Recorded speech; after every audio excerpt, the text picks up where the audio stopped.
여러분, 성경책은 누구를 소개하는 책일까요? 네, 예수님이죠. 예수 그리스도. 구약 성경을 읽어보면은 결국은 그 모든 말씀의 흐름들은 구원자 예수를 준비하는 그 과정인 것을 우리가 보게 됩니다.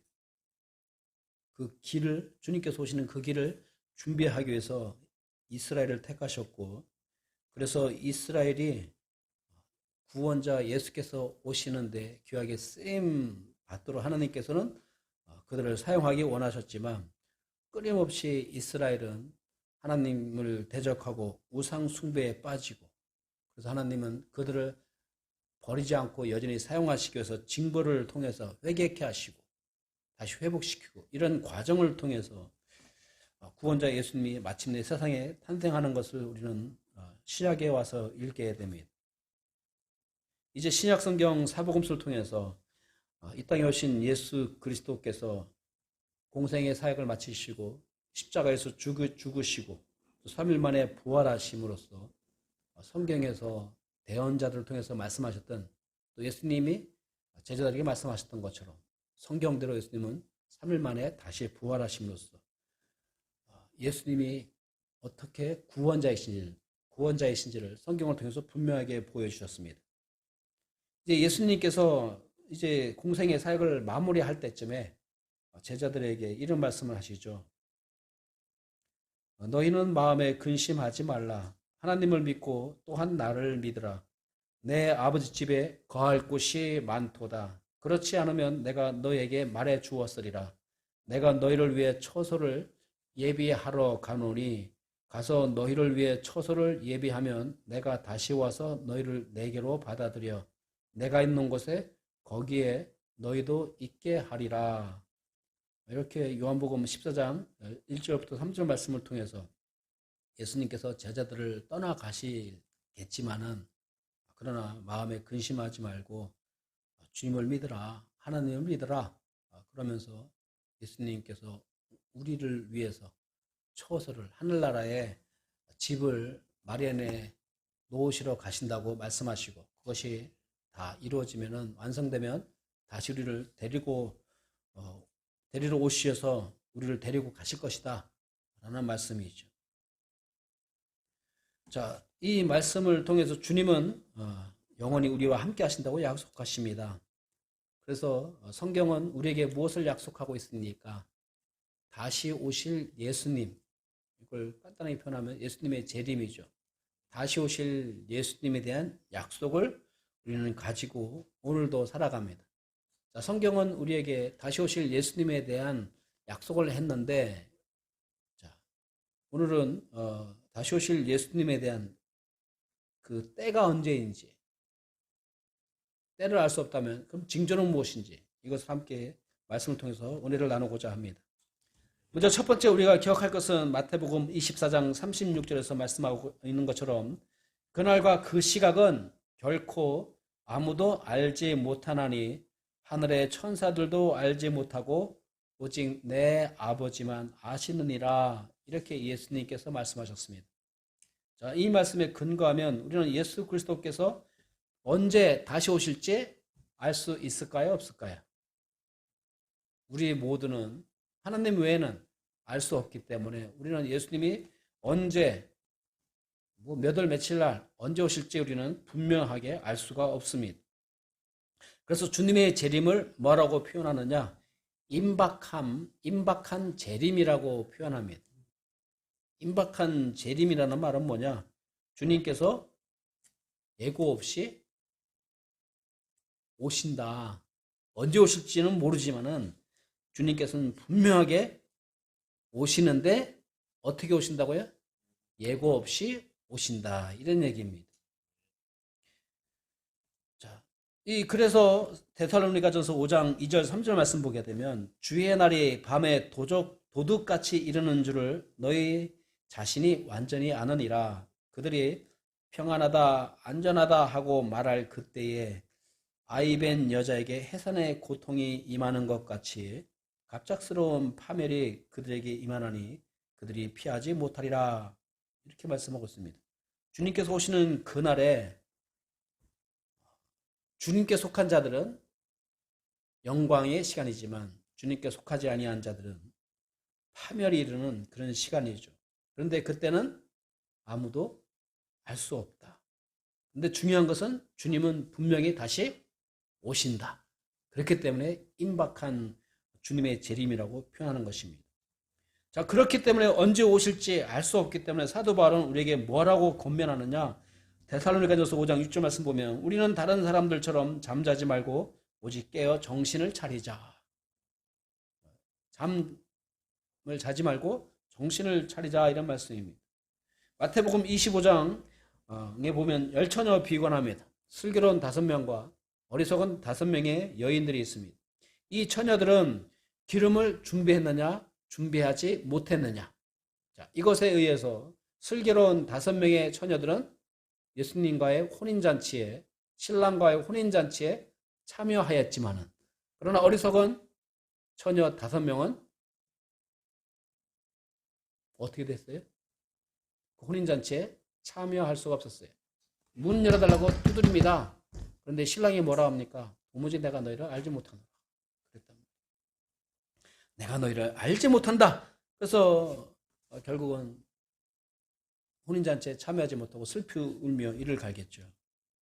그렇기 때문에 예수님께서 말씀하시기를 그러므로 깨어있으라. 너희가 사람의 아들이 오는 그날도 그 시각도 알지 못하느니라. 아멘. 왜 깨어있으라고 하는지 그 이유를 아시겠죠? 주님이 언제 오실지 알 수 없다 이 말씀이죠. 그분은 분명히 오시는데 언제인지 알 수 없으니 깨어있어야죠. 신부가 이 등잔에 기름을 준비하지 못하는데 이것은 뭐냐? 구원받은 성도는 결국은 성령님의 내주하심이 있기 때문에 성령 충만함을 위해서 기도하면서 성령님의 능력을 힘입어 살아갈 수 있다 이 말씀이죠. 결국은 깨어있으라는 말은 뭐냐? 성령 충만해 있으라 이런 얘기입니다. 그렇지 않습니까? 뭐 잠을 안 자고 우리가 주님 오실 때까지 잠을 전폐하고 살 수는 없겠죠. 주님 오시기 전에 먼저 죽겠죠. 결국은 구원받지 못한 성도는 성령님이 함께하지 못한단 말이에요. 그럼 무슨 삶을 살 수밖에 없습니까? 영적인 삶이 아니라 육적인 삶을 살 수밖에 없다 이 말씀이죠. 그렇기 때문에 성도는 결국은 무슨 삶을 추구하라고요? 영적 삶을 추구하라. 근데 우리 육신을 가진 사람이 영적 삶을 추구하는 유일한 비결은 성령 충만함밖에 없는 것이죠. 성령님과 동행하는 삶밖에 없지 않습니까? 혹시 그 외에 방법이 있나요? 성경을 읽어보시면 별로 방법이 아예 없습니다. 결국 우리가 주님을 맞을 준비를 한다는 것은 무엇입니까? 주님을 맞을 준비를 한다는 건 사실 손님을 우리가 맞을 준비하려면 뭘 하는 게 중요하죠? 언제 올지 아는 게 중요한 것이죠? 그렇지 않습니까? 손님을 맞이하려면 약속을 잡잖아요. 약속은 뭐냐? 몇월 며칠 날 몇 시에 온대. 그러면 이제 그 때를 중심으로 해서 이제 뭐 집안도 청소하고 음식도 준비하고 뭐 이뤄야 되지 않습니까? 그런데 그 때를 알지 못하면 우리가 준비할 수가 없죠. 그렇지 않습니까? 그러면 우리가 주님 오실 날은 알 수가 있어요, 없어요? 알 수가 없어요. 그러면 우리는 어떻게 준비해야 되는 것이죠? 그러니까 그때를 알지 못하는데. 자,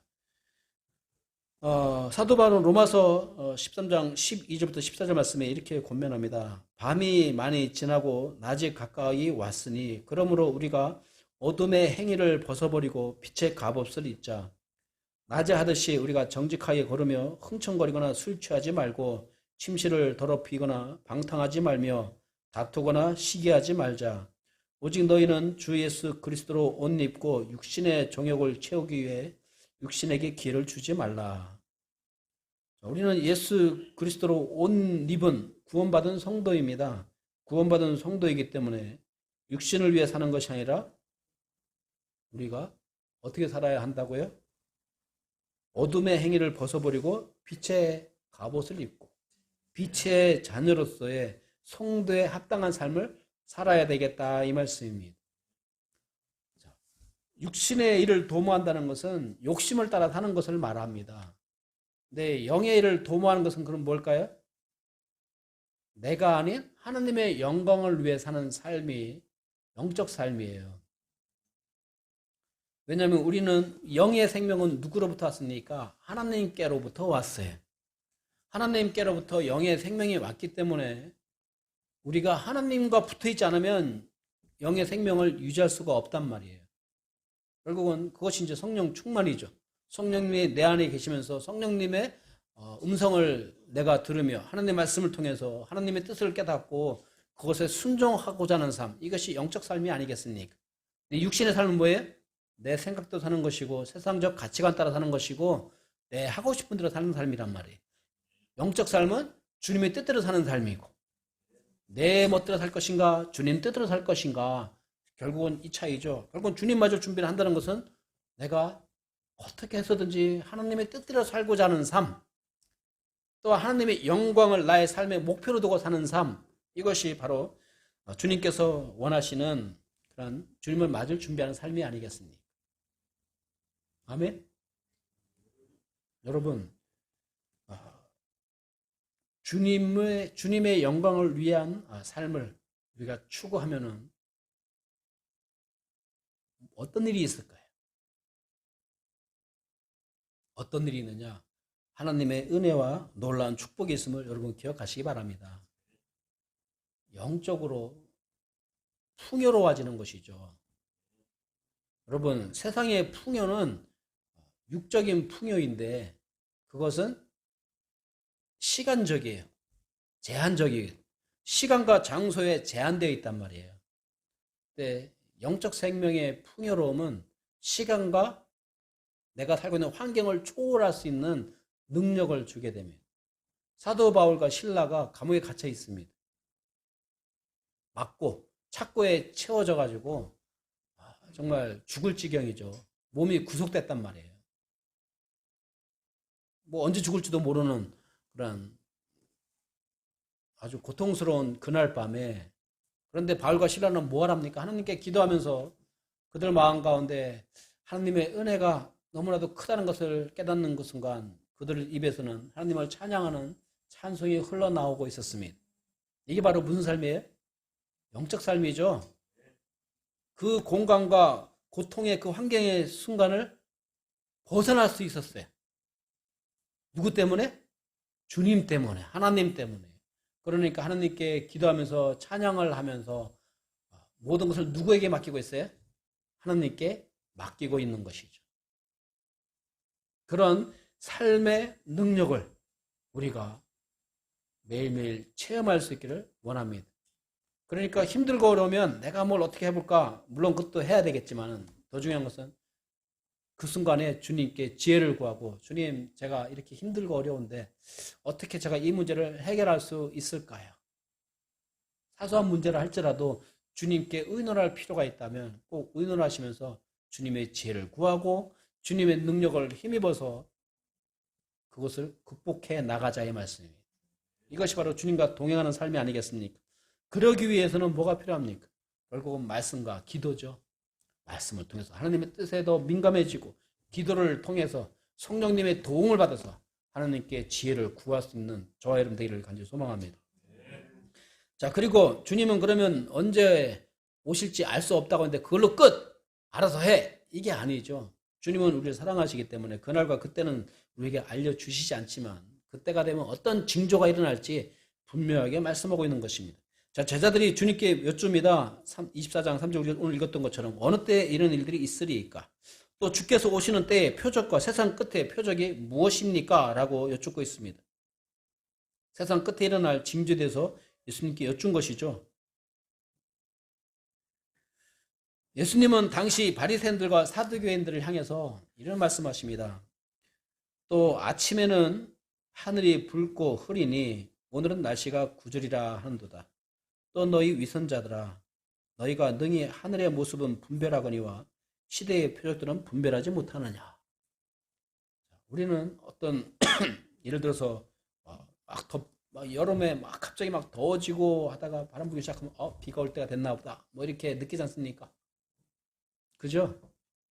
뭔가 우리는 징조를 보면서 뭐가 일어나겠구나. 예를 들어서 어느 지역에서는 갑자기 평소에 흔히 볼 수 없는 광경들이 막 펼쳐져요. 막 무슨 뭐 쥐가 도망간다든지 무슨 뭐 개가 막 물속에 있어들 개가 막 다 입질로 올라오든지 이런 뭐, 이거 뭐 지진이 날까 뭐 이렇게 사람들이 생각한단 말이죠. 자, 그런 것처럼 뭔가 징조를 보고 그 시대를 분별하는데, 근데 예수님은 당시 그 사회에서 영적 지도자라고 하는 바리새인들과 사두개인들을 향해서 너 위선자들아, 너희가 이 세상의 어떤 환경의 변화를 분별하면서도 왜 시대와 표적은 분별하지 못하느냐? 영적 지도자들이 왜 영적인 분별력이 없느냐라고 말씀하고 있습니다. 특별히 여러분, 성도는 무슨 기능을 가진 사람들이에요? 영적 분별력의 능력을 가진 자들입니다. 이것은 예수님 믿는 사람과 믿지 않는 사람들의 중요한 차이예요. 예수님 믿는 사람은 어떤 분별력이 있다고요? 영적 분별력이 있어요. 그래서 정말 확실히 구원받은, 그래서 하나님의 자녀는 이단에 와서 무슨 소리 하면은 그게 분별력이 있어요. 아, 이 사람이 헛소리 하는구나. 나를 미혹하고 있구나. 근데 교회는 다니면서도 구원받지 못한 사람은 평소에 자기가 의심했던 부분을 아주 그냥 잘 그것을 체크해 준단 말이에요. 아, 그 말이 더 옳은 것 같아요. 영적 분별력이 없었던 것이죠. 신천지 타겟들이 되는 사람들은 결국 뭐냐? 영적 분별력이 없었던 사람들 아니겠습니까? 안타깝게도. 그죠? 그러니까 우리가 확실하게 주님 편에 서게 되면 성령님이 내 안에 계시기 때문에 여러분이 말로는 표현하지 못하겠지만 뭔가 이상하다는 것을 느끼게 돼요. 그게 바로 영적 분별력인데, 이제 우리는 더욱 주님 말씀을 읽고 기도하면 영적 분별력이 확실해지죠. 그죠? 영적 분별력 있는 자가 돼야 한다. 자, 그러면 예수님이 가르치신 당시에 주님 재림에 대한 징조는 무엇이냐? 사실 우리가 지금 현재 많이 경험하고 있는 것들이죠. 첫 번째는 24장 6절부터 7절 말씀 보면, 또 너희가 전쟁들과 전쟁들의 소문을 들을 터이나 주의하여 불안해하지 말라. 이 모든 일들이 반드시 일어나야 하되 아직 끝은 아니니라. 민족이 민족을, 왕국이 왕국을 대적하여 일어나고, 이런 말씀이 있습니다. 민족이 민족, 또 나라가 나라를 대적하면서 싸우는 이야기를 하고 있죠. 우리는 20세기에 들어와서 세계 1차 세계대전, 2차 세계대전 이런 것들을 경험하였습니다. 유교 전쟁도 경험하였고, 이스라엘의 또한 중동 간의 전쟁, 또 월남전 이런 것들을 보면서 많은 전쟁을 경험하였습니다. 현대에 와서도 걸프전을 통해서 일어나는 뉴스를 통해서 보는 전쟁도 우리는 볼 수 있었어요. 그죠? 참, 뉴스를 통해서 우리가 전쟁을 실황으로 볼 줄을 어떻게 알았겠습니까? 그런 것도 보게 되고, 또한 테러와의 전쟁, 또 아프리카라든가 이런 지역들의 어떤 중동이라든가 내전 이런 것들에 대해서 난리와 난리 소문을 우리는 지금 자주 듣고 있습니다. 여전히 지금도 이 중국과 인도의 국경 분쟁, 러시아와 동유럽 간의 어떤 국가 간의 긴장, 북한과 미국의 어떤 핵전쟁 위협, 어제도 뭐 방송을 통해서 여러분 보셨는지 모르겠지만 전 뉴스를 보니까 뭐 실시간 방송을 했나 봐요. 어떤 야당 의원은, 야, 이게 우리나라가 북한에서 하는 그런 기념행사를 어떻게 실시간했나요? 생중계했어요? 뭐 하여튼 뭐 그런 식으로 다 방영했다는 식으로 뉴스를 보면서, 사실 온 국민이 그걸 다 볼 필요는 없잖아요.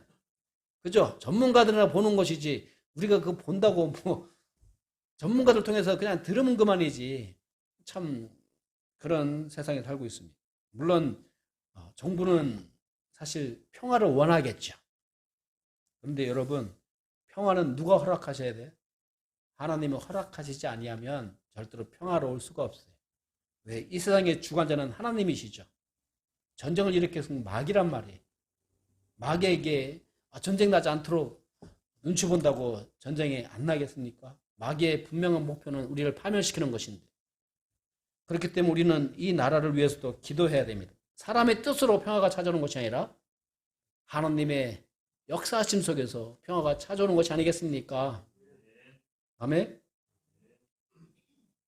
자, 어쨌든 우리는 전쟁에 대한 소문을 여전히 듣고 있고, 또 북한이 어제도 공개했다는데 미국 대륙까지 갈 수 있는 그런 미사일 이런 것들을 선보이기도 하고, 여차하면 우리도 공격할 능력이 있다, 이런 것을 보여주고 있는 것을 보게 됩니다. 자, 그 다음에 기근과 지진 및 역병과 같은 자연재해가 일어나고 있습니다. 곳곳에 기근과 역병과 지진이 있으리니, 이 시대는 정말 곳곳에서 기근과 지진이 일어나고 있죠. 우리가 지금 경험하고 있는 것이 아니겠습니까? 아프리카의 기근은 수백만 명의 사람들을 굶주림에 허덕이게 하고 수많은 사람들이 영양 부족으로 사망에 이르고 있습니다. 우리 대한민국 정말 잘 사는 나라예요. 그죠? 많은 사람들이 이제 우리나라는 선진국이다라고 말하는데 정말 선진국 수준입니다. 그렇지 않습니까? 어떤 분은 정치만 빼고는 다 선진국 수준이라고 하는데, 하여튼 정말 잘 먹고 잘 살아요. 그래서 우리가 이웃 나라에서 일어나는 기근 이런 것들에 대해서 굉장히 민감하지 못하죠. 대신에 TV 보면 거기서 이제 기아라든가 이런 사람들을 위해서 후원하자면서 나오는 그걸 좀 보면서 저렇게 고생하는 사람도 있구나. 그러나 실제로 피부에 와닿진 않죠. 저런 것도 있구나. 이러는 것이 아니겠습니까? 세계 식량 농업 기구의 실바 사무총장은 2018년 세계 보고서에서 나온 식량 안보와 영양 상태를 예로 들면서 2015년부터 3년 동안 갈등과 기후 변화의 영향에 의해서 전 세계적인 굶주림이 증가하고 있다고 발표했습니다. 전 세계적으로 더 굶어가고 있다, 이 말씀이죠. 기후 변화가 가져온 그런 기근을 극복하기 위해서 점점 더 많은 양의 땅을 차지하려 하고 더 많은 양의 이 수자원을 확보하려고 하다 보니까 어떤 일이 벌어지겠습니까? 가끔 여러분 뉴스에서 보시는 것처럼 그런 많은 갈등들이 발생하게 되고, 그러면서 식량 불안에 대한 그런, 또 식량 불안을 조정하는 이런 악순환들이 계속해서 발생하고 있는 것을 보게 됩니다. 우리는 올해 참 지구 온난화를 아주 뼈저리게 경험하였죠. 오늘 참 비 많이 왔죠? 비가 엄청 왔습니다. 홍수로 인해서 자연재해가 많은 사람들을 고통에 빠지게 합니다. 2017년에 미국에서 허리케인이 발생해서 그 당시에 비가 엄청 내렸는데 1000년 만에 한 번 올 수 있는 그런 큰 홍수였다고 얘기할 정도로 큰 비가 내렸습니다. 여러분, 우리 이 중국은 어땠나요? 중국도 엄청났죠? 계속 비가 와서 결국은 비가 오게 되면 농사를 망치고, 결국은 그것은 또 식량 부족으로 또 이어지겠죠. 뿐만 아니죠. 여러분, 동부 아프리카에서는 뭐가 발생했습니까? 우리가 이 성경에 하나님께서 이스라엘을 출애굽하도록 하는 10가지 재앙이 있었는데 그 중에 하나가 뭐였냐면 메뚜기 재앙이 있었어요. 근데 동아프리카에서 엄청난 메뚜기들이 창궐해서 곡식을 다 갉아먹고, 이런 것을 여러분 뉴스를 통해서 보셨을 것입니다. 3천억 마리 이상의 메뚜기들이 창궐하여서 엄청난 피해를 줬다고 합니다. 결국 그것은 뭐로 연관돼요? 극심한 기근 현상과 연관되겠죠. 지진도 갈수록 정말 빈번하게 일어나고 있습니다. 우리 뉴스 통해서 다 아는 얘기인데 2011년, 여러분 지금도 일본은 후쿠시마 대지진 이후로 사실 많은 전문가들은 일본은 망했다, 이런 얘기를 하고 있어요. 뉴스를 통해서 보셨죠? 해일이 막 일어나서 삼키는 그런 것도 보셨을 것입니다. 얼마 전에는 멕시코에서 지진이 있었고, 또 호주나 중국, 또 네팔 등에서 여전히 지진이 일어나고 있습니다.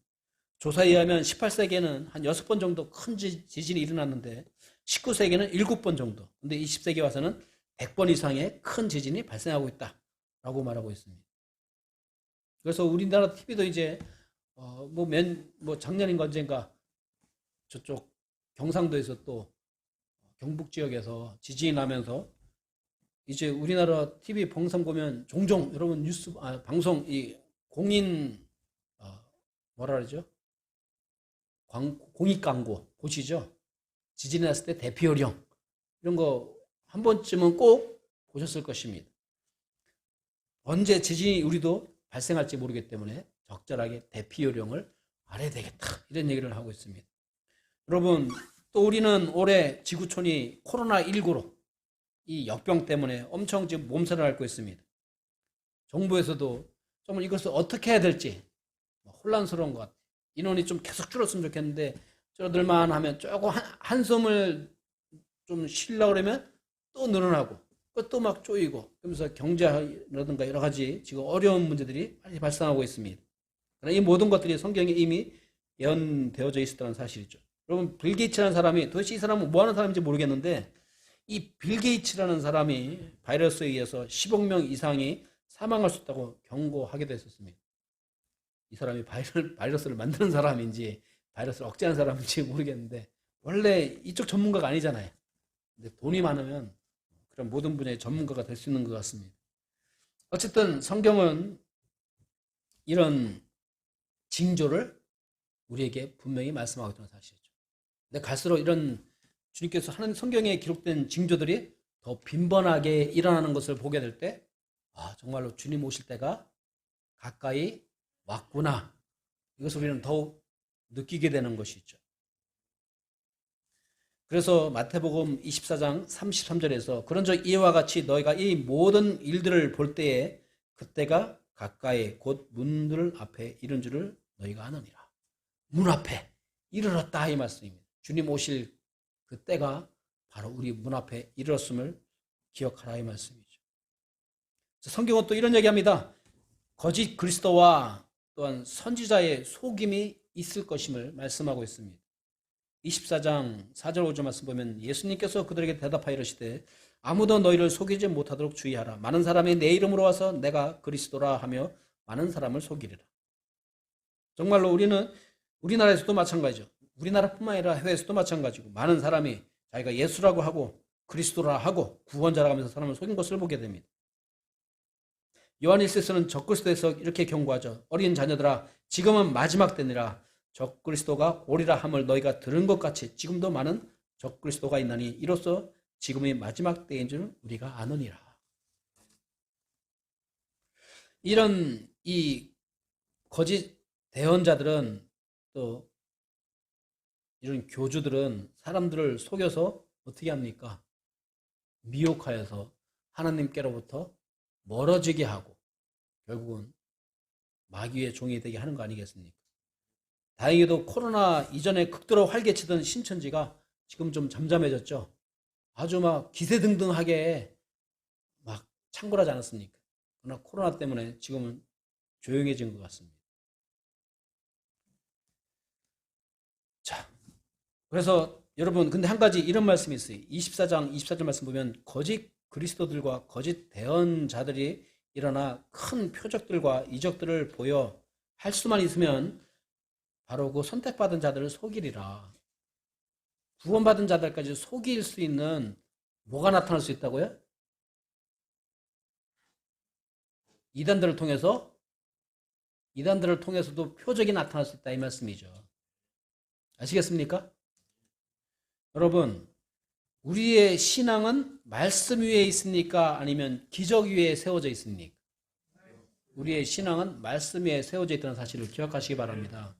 과거에 저희 아버지가 이 암 때문에 돌아가시고 하시다가 다시 살아나셨단 말이에요. 기적이 일어났죠.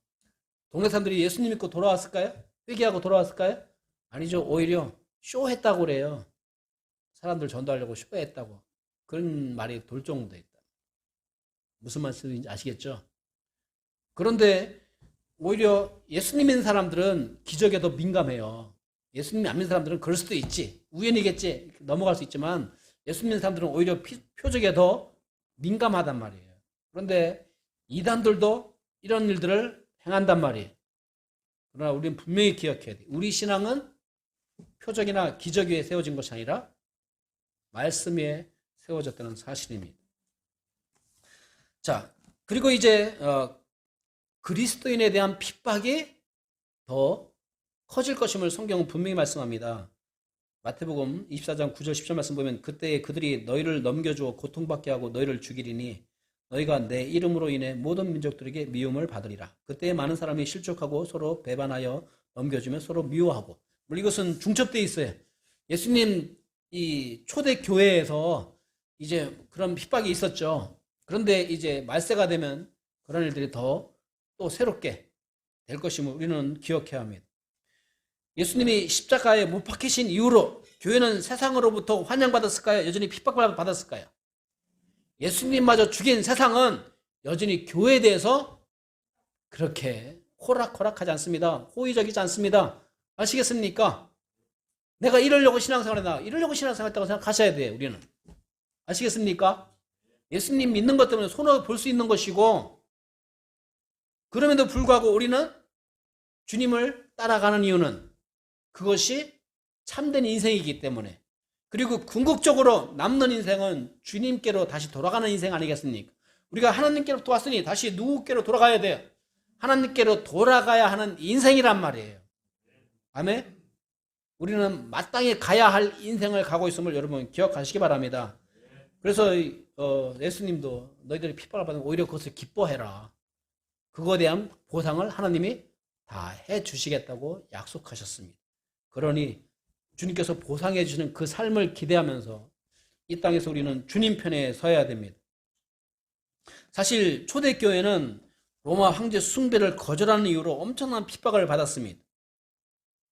또한 이제 로마 카톨릭이라는 국가교회가 생기면서, 여러분 만약에 나라에 국가 종교가 생기면 그 종교를 벗어나면 뭐가 돼요? 불법이 된단 말이에요. 중동에서는 이슬람교죠. 모슬렘이란 말이에요. 이슬람교도가 되지 않으면 뭐예요? 핍박의 대상이죠. 그렇지 않습니까?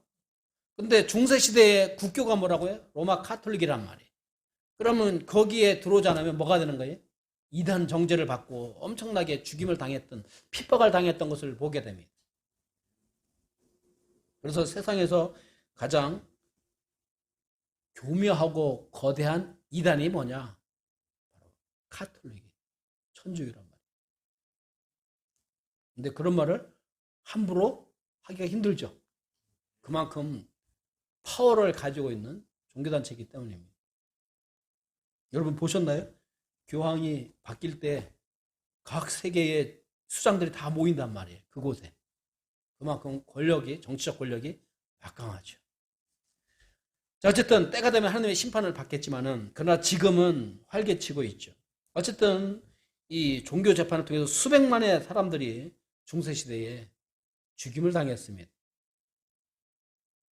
여러분, 이제 세상은 뭐가 일어나고 있습니까?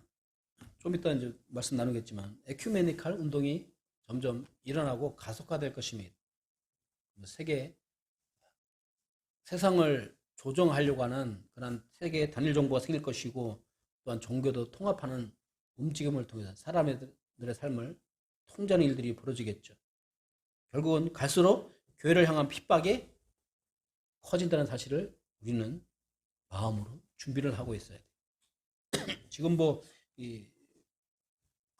소수 차별 금지법 이런 거 있잖아요. 자, 이런 걸 통해서 이제 어떤 일이 벌어지냐면, 만약에 성경에는 분명히 동성애가 죄란 말이에요. 근데 이걸 이제 동성애도 합법이 되면 그것을 죄라고 하면 뭐가 되는 거예요? 저는 뭐가 되죠? 누군가가 나를 고소하면 법의 재판을 받고, 왜 합법인 것을 너는 죄라고 했느냐 하면서 명예훼손이라든지 이런 다양한 그런 죄에 걸릴 수도 있겠죠. 어쨌든 지금 우리는 그런 시대에 살고 있습니다.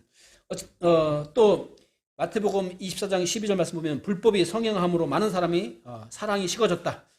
그러면서 성과 도덕적 타락을 이야기하고 있습니다. 마지막 시대의 특징은 뭐냐? 도덕적 타락입니다.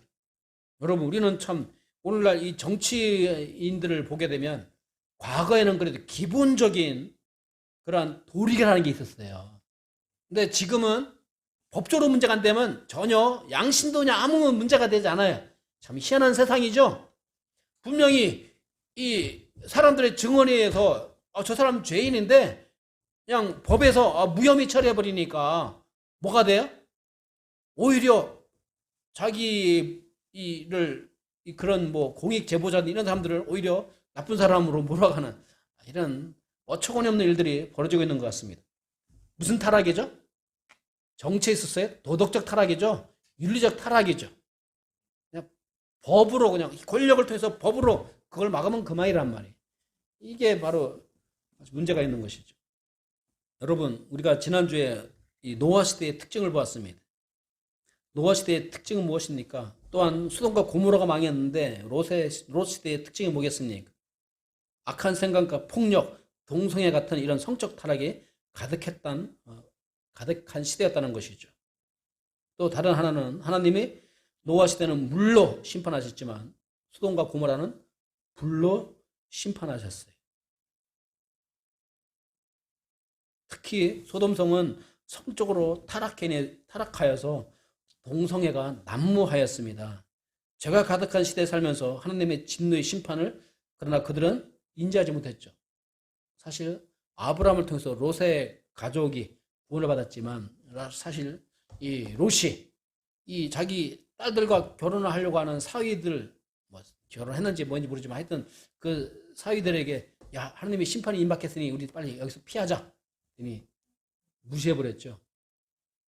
자, 그것이 당시에 그들의 멸망을 재촉했던 것이 아니겠습니까?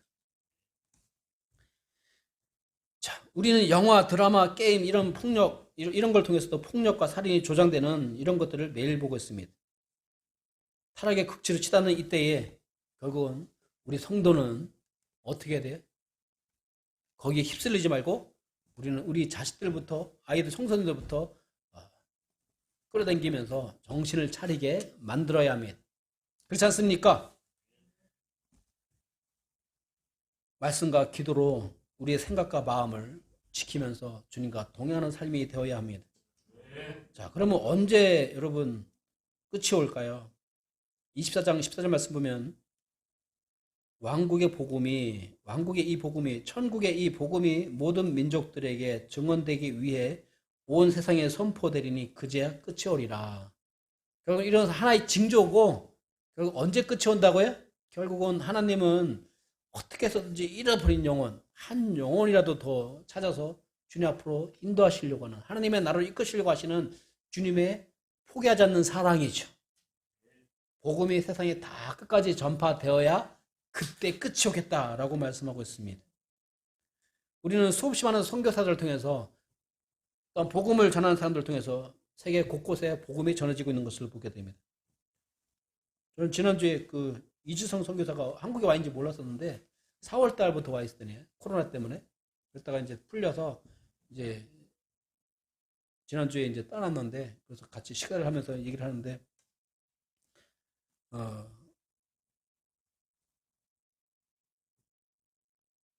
하여튼 이런 오지든 아니면 어디든 선교사님들이 있고 또 복음을 전하는 사람들이 있었기 때문에 세계 곳곳에 복음이 선포되고 있다. 결국은 우리는 어떻게 돼? 내 가정에 또 복음을 전해야 되겠죠. 무엇을 위해서? 그것이 바로 주님, 다시 오실 주님을 우리가 준비하는 삶이 아니겠습니까? 아멘. 내 가정 모두가 다 주님이 계신 천국으로 가야 되지 않겠습니까? 아멘. 자, 중요한 것은 언제 복음이 세상의 마지막이라고요? 복음이 온전히 세상에 다 전파된 다음에 주님께서 오신다. 그리고 한 가지 마태복음 24장 32절부터 33절 말씀 보면 이스라엘의 회복에 대해서 말씀하고 있습니다. 이런 말씀이 있어요. 이제 무화과 나무의 비유를 배우라. 그것의 가지가 아직 연하고 잎사귀를 내면 여름이 가까운 줄을 너희가 아나니 그런즉 이와 같이 너희가 이 모든 일들을 볼 때에 그때가 가까이 곧 문 앞에 이른 줄을 너희가 아느니라. 결국은 주님이 문 앞에 이른 것을 아는 것 중에 하나가 뭐냐면 무화과 나무의 비유를 배우라고 했는데, 무화과가 이제 이렇게 뭐 하면 이제 여름이 됐구나 아는 것처럼, 결국은 이 무화과는 뭐냐면 이스라엘을 가리킨단 말이에요. 이스라엘의 회복과 연관되어 있죠. 이스라엘은 AD 70년에 로마의 디도 장군에 의해서 멸망했습니다. 온데간데 없이 아예 이스라엘 나라가 사라져버렸어요. 그러나 1948년도 5월 14일에 벤 구리온이 이스라엘 나라의 재건을 선포합니다. 어쨌든 당시의 국제적 정세 속에서 이스라엘은 다시 이스라엘이라는 나라 이름으로 팔레스타인에 독립된 그런 나라가 탄생하게 되죠. 재탄생하게 되죠. 이스라엘의 회복이란 말이에요. 성경을 보게 되면 하나님은 늘 이스라엘을 중요한 시금석으로 사용하셨어요. 이스라엘이 망해서 포로로 끌려가고 바빌론에서 다 망했지만은 때가 되면 하나님은 그들을 다시 유대 땅으로 부르셨단 말이에요. 무엇을 위해서?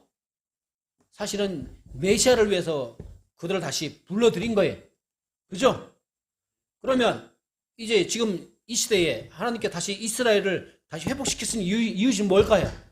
누구를 준비하는 거예요? 다시 오실 예수님을 준비하기 위해서 이스라엘 다시 갖다 놔야 되는 거예요. 그래서 감난산에 예수님이 다시 재림하신단 말이에요. 아멘? 그러니까 이제 이스라엘 다 회복했으니까 뭐가 가까이 온 걸 알 수 있어요? 주님의 다시 오실 때가 정말로 가까워졌구나. 이걸 알 수 있습니다.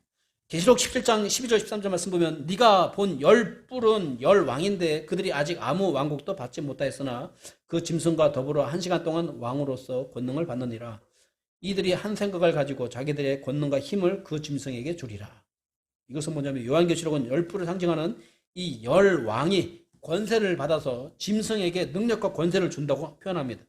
열 뿔을 상징하는 열 왕은 마지막 시대에 권력을 얻을 통치자들로서 적그리스도인 짐승에게 통치권을 준다 이 말씀이 무슨 말인지 이해가 되십니까?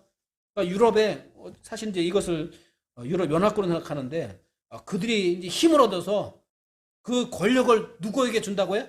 한 사람에게 준단 말이에요. 근데 그것이 뭐냐? 적그리스도다 이 말씀이죠. 단일 정부가 생긴다 이 말씀이죠. 온 세상을 지배하는. 여러분 그런 이제 이것이 무엇과 깊은 연관이냐? 4차 산업과 깊은 연관이 있는 것 같습니다. 우리는 이제 뉴스를 통해서 보셨지만은 사람들의 삶의 이 모든 것들이 다 추적될 수 있죠. 다들 핸드폰을 가지고 IT 기계를 가지고 있기 때문에 우리가 어디서 뭘 하는지 이제 다 추적이 가능하단 말이에요. 곳곳에 뭐 CCTV가 있고 범인도 금방 잡지만은 다른 말로 표현하면 우리 사람을 통제하기 쉬운 그런 시스템들이 이제 계속해서 생겨나고 있단 말이에요. 그것이 가장 잘 된 나라가 우리 대한민국이에요. 그러니까 대한민국은 따져오면 뭐가 없느냐? 사생활이 점점 없어지는 나라에 살고 있어요. 여러분 세계에서 가장 범죄가 적은 나라가 어딘지 아세요? 대한민국이에요. 물론 우리 한국 사람은 양심적이에요. 아직은 양심적이라서 다른 나라에 비해서 좀 더 정말 양심적이죠. 유럽에 가면 뭘 조심해야 돼요? 소매치기 조심하셔야 돼요. 거기는 다양한 사람들이 있고 또 집시들도 있고 이래서 언제 어디서 누가 내 주머니를 뒤져갈지 모르는데 근데 우리나라는 그런 좀 덜 하잖아요. 그죠? 근데 그 중에 하나가 어쨌든 사람들의 양심도 올바른 것도 있겠지만은 CCTV가 있기 때문에 그냥 아예 안 하는 것이죠. 어쨌든 사람들의 삶이 통제될 수 있는 그런 환경들이 계속해서 조성되고 있다는 사실입니다. 그래서 저 경기도의 어느 지역은 더 세밀하게 CCTV를 최대한 많이 설치하면서 사람들의 삶을 안전하기 위해서 한다고 하고 있는데 어쨌든 그런 것들이 일어나고 있는 것을 보게 됩니다. 요한계시록 17장 5절 말씀 보면 그녀의 이마에 한 이름이 기록되어 있었는데 신비라 곧 큰 바벨론이라 땅의 창녀들과 가정한 것들의 어미라 하였더라. 뭐냐면 우리가 예레미야서 읽으면 이제 바빌론을 멸망을 보게 되잖아요. 근데 하나님께서 바빌론을 철저하게 아주 멸망시키는데 바빌론은 성경에서 따져보면 세상의 권력을, 세상의 왕국을, 세상 나라를 대표하는 그런 곳이 알 수 있겠죠. 근데 이제 요한계시록에서는 바빌론은 음녀로서 영적인 배교로 세상을 미혹하는 존재로 표현되고 있습니다. 결국 음녀는 우상을 숭배하는 거짓 종교로서 적그리스도를 숭배하게 하고 세상의 종교들을 통합하는 일을 하게 한다. 결국 뭐가 일어난다고요? 에큐메니칼 운동이 일어난단 말이에요. 종교 일치 운동. 그래서 가톨릭뿐만 아니라 기독교, 또 뭐 이슬람교, 또 뭐 불교 이런 세계 종교 지도자들이 함께 모여서 우리 종교를 통합하자. 그럼 여러분 진실된 기독교는 거기에 함께 할 수 있을까요? 없을까요? 진실된 기독교는 함께 할 수 없어요. 제가 미국에 있을 때 그레이스라는 신학교가 있었어요. 근데 이 신학교에 한국인 교수가 있는데 굉장히 아주 자유주의적인 신학교예요. 근데 이 사람이 에큐메닉 운동 그 가운데 이제 기도를 하는데 기도를 쭉 해요. 그러더니 뭐라 하는 줄 알아요? 아멘, 남이 하면 답을 간센보살인가 뭐 이러면서 그냥 각 신을 다 불러대면서 마무리 짓더라 이 말씀이죠. 여러분 우리가 기도하는데 예수님 이름으로 기도하는 것이지 거기다 뭐 다른 거 넣을 수 없잖아요. 그래서 올바른 길과 진리의 생명은 예수님밖에 없기 때문에 우리 진실된 교회는 누구만 구원의 길이에요? 오직 예수님만이 구원의 길임을 선포할 수밖에 없습니다. 그런데 이것을 포기하게 만드는 뭐가 나타나고 있다고요? 세계 종교 일치 운동이 일어나고 있단 말이에요. 그런데 우리나라의 많은 대형교들이 거기에 연관되어 있어요. 제가 어떤 아주 유명한 목사님, 세계에서 가장 큰 교회라는 그 목사님의 설교를 유튜브에서 잠깐 들었는데 그걸 이제 물론 빼온 영상이지만 거기 보면 기독교뿐만 아니라 다른 종교에도 구원의 길이 있다. 이런 얘기 하는 걸 보았어요. 우리나라에서 세상에서 세계에서 가장 큰 교회를 하는 지금은 이제 은퇴하셨는지만 그 얘기 듣고 참 사람이 돈이 생기고 권력이 생기고 그렇게 되면 정신을 잃게 되는구나. 이런 생각을 하게 됩니다. 자, 어쨌든 마지막 시대의 성도는 어떤 삶을 살아야 하나요? 자, 우리는 이 시대에 어떤 삶을 살아야 되겠습니까? 누가복음 21장 34절 말씀 보면 너희는 스스로 주의하라. 그렇지 않으면 언제라도 너희 마음이 과식과 술 취함과 이 세상 삶의 염려로 무겁게 되어 그날이 알지 못하게 너에게 임할까 염려하노라. 주님 오시다 언제인지 그러나 영적 분별력과 상실한 삶을 살게 될지 모른다. 뭐 때문에? 우리가 주의해야 돼요. 과식하게 되고 술 취하고 이 세상 삶의 염려로 마음이 무겁게 되고 딴 것에 신경 쓰다 보면 정작 영적으로 둔감해져서 주님 언제 오실지 그날을 미리 뒤쳐 준비하지 못하게 된다 이 말씀입니다. 여러분 너무 세상의 염려에 여러분이 마음이 무겁지 않기를 바랍니다.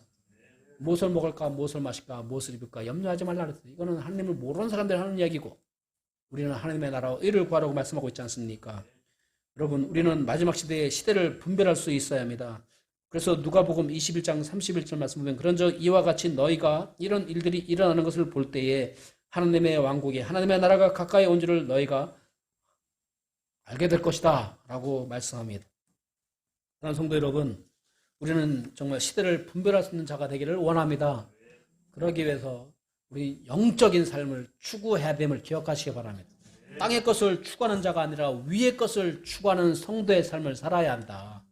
여러분 특별히 지금 시대는 물질 만능주의 시대죠. 그래서 무엇을 더 많이 갖는 것 이것이 사람들의 최대의 관심사란 말이에요. 그러나 그것은 단지 육적인 일일 뿐이에요. 세상을 떠날 땐 다 뭐 하는 거예요? 두고 갈 것이죠. 그렇지 않습니까? 아멘? 이왕이면 천국에 가져갈 걸 준비해야죠. 천국에 가져갈 게 뭐겠습니까? 우리의 믿음 아니겠습니까?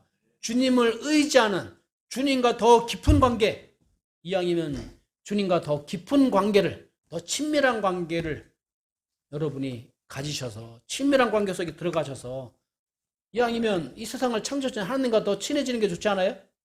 세상에 유력한 사람이 있으면 여러분 친하게 지내고 싶잖아요. 그렇지 않습니까? 그럼 세상에 가장 강력한 만왕의 왕은 하나님이시니까 하나님과 친해지셔서 하나님의 인정을 받으시고 또한 하나님께 주시는 축복을 누리시면서 또한 이 땅에서는 다른 사람들에게 여러분이 하나님과 친해지면 친해질수록 다른 사람들에게 좋은 빛과 소금의 역할을 하게 되니까 여러분들이 여러분 가정, 여러분 이웃에 귀한 하나님의 자녀로 또 사명자로 복음을 전하는 사명자로 귀한 기에 쓰임받기를 간절히 소망합니다. 기도하시겠습니다.